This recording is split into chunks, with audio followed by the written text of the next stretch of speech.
Hello friends, आप सभी का स्वागत है इस चैनल में। इस वीडियो में मॉडर्न इंडिया से related important MC question cover करेंगे और ये मेरा मॉडर्न इंडिया पे पार्ट 5 है। तो इससे पहले मैं 4 लेक्चर कवर कर चुका हूँ और ये मैं आपको सारे सीक्वेंस वाइज कवर करा रहा हूँ। तो आप स्टार्टिंग से फॉलो करें, आपको बहुत ही हेल्प मिलेगा। तो यहाँ पे हमारा फर्स्ट क्वेश्चन है, the third battle of Panipat took place during the rain of which Mughal ruler. Panipat का तृतीय युद्ध किस मुगल शासक के शासनकाल में हुआ था?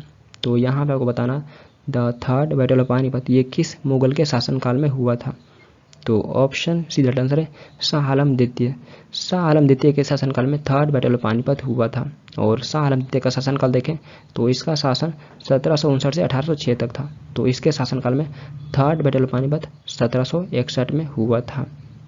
तो ऑप्शन सी द आंसर है शाह आलम द्वितीय। एंड फ्रेंड्स, ये चैनल आपके लिए हेल्पफुल है, तो आप अपना फीडबैक दे सकते हैं, इस चैनल को सब्सक्राइब कर सकते हैं फॉर मोर वीडियो, एंड इस वीडियो को भी लाइक कमेंट एंड शेयर कर सकते हैं। और आप स्टार्टिंग से फॉलो करें, आपको बहुत ही हेल्प मिलेगा। नेक्स्ट है, the third battle of Panipat was fought in. Panipat का तृतीय युद्ध कब हुआ था? तो यहाँ पे आपको बताना थर्ड बैटल ऑफ पानीपत ये कब हुआ था। तो ऑप्शन बी द आंसर है 1761। 1761 में थर्ड बैटल ऑफ पानीपत हुआ था। तो फर्स्ट बैटल पानीपत 1526 में हुआ था, बाबर और इब्राहिम लोदी के बीच में, जिसमें बाबर को जीत मिली थी। Then second battle of Panipat 1556 में हुआ था, अकबर और हेमू के बीच में। और थर्ड बैटल ऑफ पानीपत ये 1761 में हुआ था। तो ऑप्शन बी द आंसर है 1761। नेक्स्ट है, इन 1761 the third battle of Panipat was fought between. 1761 में पानीपत का तृतीय युद्ध किसके बीच में हुआ था? तो ऑप्शन डी द आंसर है मराठा एंड अहमद शाह अब्दाली। मराठा और अहमद शाह अब्दाली के बीच में थर्ड बैटल पानीपत हुआ था 1761 में। तो अहमद शाह अब्दाली एक अफगान इन्वेडर था और इस बैटल में मराठा की ओर से सदाशिवराव भाऊ लीड किए थे। सदाशिवराव भाऊ मराठा की ओर से थर्ड बैटल पानीपत में लीड किए थे। तो ऑप्शन डी द आंसर है मराठा और अफगान के बीच में थर्ड बैटल ऑफ पानीपत हुआ था। नेक्स्ट है, which battle was fought between East India Company and the combined forces of the nawab and the Mughal empire in 1764। 1764 में ईस्ट इंडिया कंपनी और नवाब और मुगल साम्राज्य की कौन सा बैटल हुआ था? तो ऑप्शन सी द आंसर है बैटल ऑफ बक्सर। तो 1764 में बैटल ऑफ बक्सर हुआ था ईस्ट इंडिया कंपनी और combined forces of nawab and Mughal empire के बीच में। तो option C the answer battle of Buxar. तो एक ओर से ईस्ट इंडिया कंपनी थी और दूसरी ओर से नवाब और मुगल एम्पायर का कंबाइंड फोर्सेस। तो इन दोनों के बीच में बैटल ऑफ बक्सर हुआ था 1764 में। तो option C the answer battle of Buxar. Next है, when was the treaty of Allahabad signed. Allahabad की संधि कब हुई थी? तो ऑप्शन राइट आंसर है 1765। 1765 में ट्रीटी ऑफ इलाहाबाद हुई थी। तो बैटल ऑफ बक्सर के बाद 1765 में ट्रीटी ऑफ इलाहाबाद हुई थी मुगल बादशाह शाह आलम द्वितीय और ईस्ट इंडिया कंपनी के रॉबर्ट क्लाइव के बीच में। तो ये 1765 में बैटल ऑफ बक्सर के बाद में ट्रीटी हुई थी। तो ऑप्शन ए राइट आंसर है 1765। नेक्स्ट है, विच of the following statements about the treaty of Allahabad is correct. Allahabad की संधि के बारे में निम्नलिखित में से कौन सा स्टेटमेंट सही है? तो यहाँ पर आपको बताना ट्रीटी ऑफ इलाहाबाद के बारे में कौन सा स्टेटमेंट करेक्ट है। तो option D the answer all of the above.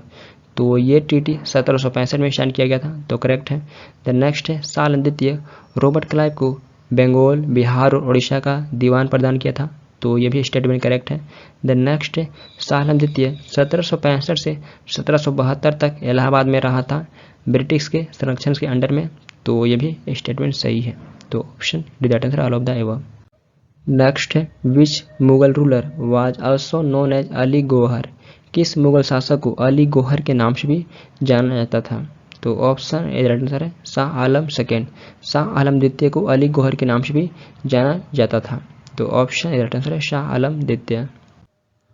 Next है, who among the following Mughal ruler became the first pensioner of the east India company. निम्नलिखित मुगल शासकों में से कौन ईस्ट इंडिया कंपनी का पहला पेंशन भोगी बना था? तो ऑप्शन ए राइट आंसर है शाह आलम द्वितीय। शाह आलम द्वितीय ये पहला पेंशनर मुगल शासक बना था ईस्ट इंडिया कंपनी का। तो ऑप्शन राइट आंसर है शाह आलम द्वितीय। नेक्स्ट है who give the title Raja to Raja Ram Mohan Roy. Raja Ram Mohan Roy को राजा की उपाधि किसने दिया था? तो ऑप्शन राइट आंसर है अकबर द्वितीय। अकबर द्वितीय ने राजा राम मोहन राय को राजा की उपाधि दिया था। तो ये 1806 से 1837 तक मुगल शासक था अकबर द्वितीय। तो इसी ने राजा राम मोहन राय जी को राजा की उपाधि दिया था। तो ऑप्शन राइट आंसर है अकबर द्वितीय। नेक्स्ट है राजा राम मोहन राय डाइड इन इंग्लैंड इन। राजा राम मोहन राय की मृत्यु इंग्लैंड में कब हुआ था? तो ऑप्शन सी राइट आंसर है 1833। 1833 में इनका मृत्यु इंग्लैंड में हो गया था। तो ये मुगल शासक अकबर द्वितीय के पेंशन हेतु इंग्लैंड गए थे, तो वहीं पे इनका ब्रिस्टल में मृत्यु हो गया था 1833 में। तो ऑप्शन सी राइट आंसर है 1833। नेक्स्ट है during the time of which of the following Mughal ruler coin minting by the Mughals stopped. निम्नलिखित में से किस मुगल शासक के समय में मुगलों द्वारा सिक्का ढालना बंद हो गया था? तो ऑप्शन राइट आंसर है अकबर द्वितीय। अकबर द्वितीय के शासनकाल में मुगलों के द्वारा सिक्का ढालना बंद हो गया था। तो ऑप्शन राइट आंसर है अकबर द्वितीय। नेक्स्ट है who was the last Mughal ruler. अंतिम मुगल शासक कौन था? तो यहाँ पे आपको बताना लास्ट मुगल रूलर कौन था। तो ऑप्शन राइट आंसर है बहादुर शाह द्वितीय। बहादुर शाह द्वितीय ये लास्ट मुगल रूलर था। तो ये मुगल शासक 1837 से 1857 तक था। तो ये लास्ट मुगल रूलर था। तो ऑप्शन राइट आंसर है बहादुर शाह द्वितीय। नेक्स्ट है the father of the last Mughal ruler Bahadur Shah second was named. अंतिम मुगल शासक बहादुर शाह द्वितीय के पिता का नाम क्या था? तो ऑप्शन राइट आंसर है अकबर शाह द्वितीय। अकबर द्वितीय ये लास्ट मुगल रूलर बहादुर शाह द्वितीय का फादर था। तो ऑप्शन राइट आंसर है अकबर द्वितीय। नेक्स्ट है which Mughal badshah was also known as Zafar. किस मुगल बादशाह को जफर के नाम से भी जाना जाता था? तो ऑप्शन सी राइट आंसर है बहादुर शाह सेकेंड। बहादुर शाह द्वितीय को जफर के नाम से भी जाना जाता था, तो इसे बहादुर शाह जफर भी कहा जाता था। तो ऑप्शन सी राइट आंसर है बहादुर शाह सेकेंड। नेक्स्ट है who was the Mughal ruler during the revolt of 1857। 1857 के विद्रोह के समय मुगल शासक कौन था? तो ऑप्शन सी राइट आंसर है बहादुर शाह सेकेंड। बहादुर शाह द्वितीय ये 1857 के विद्रोह के समय मुगल शासक था। तो ऑप्शन सी राइट आंसर है बहादुर शाह सेकेंड। नेक्स्ट है after the revolt of 1857 Bahadur Shah second was arrested and sent to. 1857 के विद्रोह के बाद बहादुर शाह द्वितीय को गिरफ्तार कर लिया गया और कहाँ भेज दिया गया था? तो option right answer Rangoon.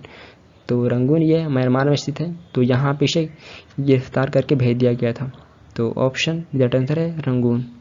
Next है when did Bahadur Shah died in Rangoon.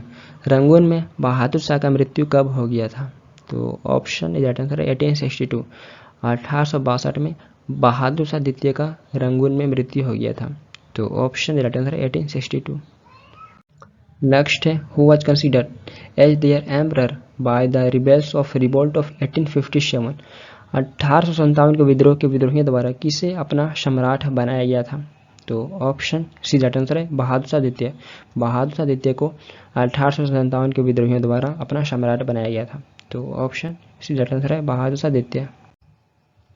Next है who among the following is known as Napoleon of Persia.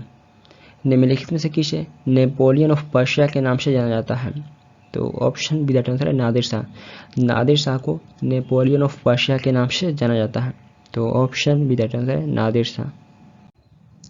Next है मैच लिस्ट 1 विथ लिस्ट 2। तो यहाँ पे मैच करना है लिस्ट 1 को लिस्ट 2 के साथ में। तो लिस्ट 1 में मुगल रूलर के नाम है और लिस्ट 2 में इन मुगल रूलर के निक नेम है। तो यहाँ पे आपको लिस्ट 1 को लिस्ट 2 के साथ में मैच करना है। तो बहादुर शाह प्रथम को शाह बेखबर के नाम से जाना जाता था। देन नेक्स्ट है जहांदर शाह। तो जहांदर शाह को लंबट मूर्ख कहा जाता था। देन नेक्स्ट है फारूक सियार। तो फारूक सियार को घृणित कायर, तो इसे घृणित कायर के नाम से जाना जाता था। देन नेक्स्ट है मोहम्मद शाह। तो मोहम्मद शाह को रंगीला कहा जाता था। तो ऐसे भी एग्जाम में क्वेश्चन पूछे जाते हैं। नेक्स्ट है who wrote the book the fall of the Mughal empire. The fall of the Mughal empire पुस्तक कौन लिखे हैं? तो ऑप्शन विदाउट आंसर है जादूनाथ सरकार। जादूनाथ सरकार जी के द्वारा the fall of the Mughal empire पुस्तक लिखा गया है। तो ऑप्शन विदाउट आंसर है जादूनाथ सरकार। तो इनके द्वारा the fall of the Mughal empire पुस्तक लिखा गया है।